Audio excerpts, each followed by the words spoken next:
Hi, in today's video I will be doing this Python illustration using brush markers. Now just for transparency, I'm not sponsored by any of the art supplies that I've used in this drawing. I've purchased them and wanted to try them and see how they work. So I'm using the Winsor and Newton Pro Brush markers, and I'm using the Copic Multiliners 0.03 and 0.05 for my line work. I'm using a Polychromos color pencil black for some texture and a hybrid white gel pen for highlights. Now the Winsor & Newton set that I'm using of the brush markers are or they call now the Pro brush markers, are the set of 48, which has a decent amount of colors which you can blend to create other colors. And I'm also using it on a touch bleed-proof marker paper, which allows me to do multiple layers and not have the paper give me any trouble. So with all my artwork, I usually start off with a graphite pencil sketch of my subject. And you can see I'm going through with a Copic Multiliner 0.03 just to get fine lines over the entire sketch. I am going to come through with a 0.05 and go over certain areas where I want the lines to be more thicker and defined. Now remember, when you are inking your drawings, ensure that the ink is dry before you erase your graphite lines, and you must erase your graphite lines, especially if you're going to be using your markers over. If you try to use the markers over the graphite, you're going to stain your marker nibs, as well as you're also going to smudge the graphite into your colors. So especially lighter colors, that will show more. So it's better to erase the graphite lines before you start using the markers. So you can see now I'm coming through with the 0.05 nib, and I'm just going through some of the areas that I want to be more defined. Remember, everywhere won't be the same. I'm not going to, unless I was going for the look where I wanted it to be defined and thick lines all around, I'm just keeping certain areas where I want the lines to be defined more than other areas. Because obviously, I wanted to have a more realistic look. That's why I kept the lines very thin using the 0.03 nib. So now you can see I'm going through and starting to add some color. Now I'm experimenting with colors and seeing what works well and blending and trying different things. The good thing about these markers, or any marker actually, they've got a brush nib and it's got a chisel tip nib. So the brush nib I use for more detailed lines, or where I want to have more control over adding my color, and the chisel tip is perfect for laying down bigger areas of color or getting the certain areas covered more quickly. So it's better to use a chisel tip for that. Well, I find it better to use a chisel tip for that. So you can see now I'm just going in through with different colors, trying and seeing what works out according to my reference photo. But really remember to keep in mind to pay attention to your reference photo. Pay really, really close attention to your reference photo.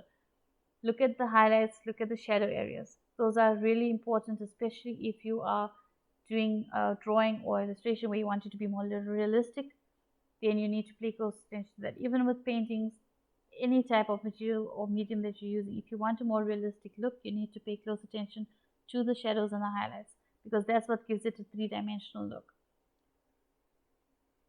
So as you can see, I'm just trying out certain colors, seeing how it works, seeing whether they blend together, which colors work better together to get the colors that are in my reference photo. And you can see now I'm coming through with some of the darker areas, which I'm just putting in the color, laying it down, just to get an idea of where the darker areas are on his skin. Remember now, when it comes to drawing scales, the scales are in a certain sequence. They're not just random marks on the paper or random shapes. They are a specific shape and they go in a certain sequence that you will be able to determine based on your reference photo. Also, in this case, if you're looking at the drawing I'm doing now, you will see that the scales in the front of the viewer are much bigger than the ones going further to the back. As it recedes to the back, it's further from the viewer's eye and obviously less detail, and also much smaller scales. The ones in the front are going to have more detail, and they're going to be more defined and larger than the scales going towards the further behind the snake.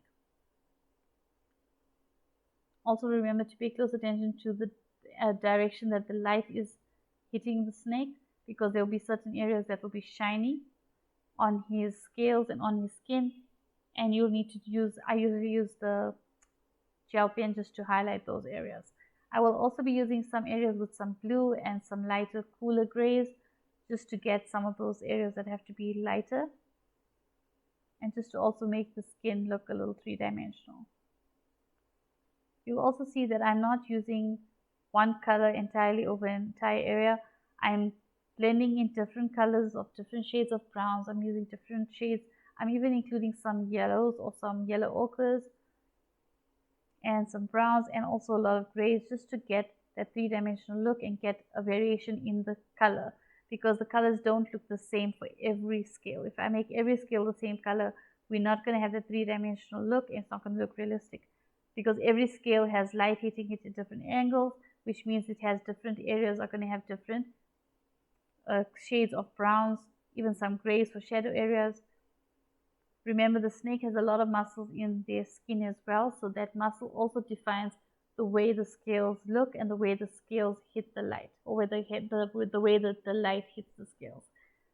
So you need to bear all of this in mind when you are doing your drawings or your illustrations, or in this case, this illustration of the snake. So you can see I have done a lot of the marker work. I've laid in the darker areas, I've laid in the lighter colors. Then I'm going to go through with the color I want to blend all of it through, which is the lighter brown color, blending everything in. And then I am going to come through with the liners again, just to define some of those lines that became very soft with the layering of the markers. You can see I'm just defining some of those lines, because we still want some of those scales to show, so that you can see that they are scales. But we don't want to, obviously, I don't want it too dark cartoony. It's not as realistic, as super realistic, but it is quite realistic the way that it's been done now. Still going through some of those darker areas where the scales are overlapping one another and creating those shadow lines in there, those shadow areas in there. And then I'm going to come through with the color pencil, the black color pencil, and just go over certain scales, just to give the skin a little bit of texture. It's not completely smooth. If I leave it just like this, it looks too smooth, and it needs to have a little bit more of a texture to it. And I'm also adding some highlights with the white gel pen, just to make the skin look a little bit shiny in certain areas. There I'm going over with a very light hand, I'm going over with the pencil. And I think that's it for this video. I hope you've enjoyed this video. If you have, don't forget to like, comment below, and don't forget to subscribe. Till next time, bye.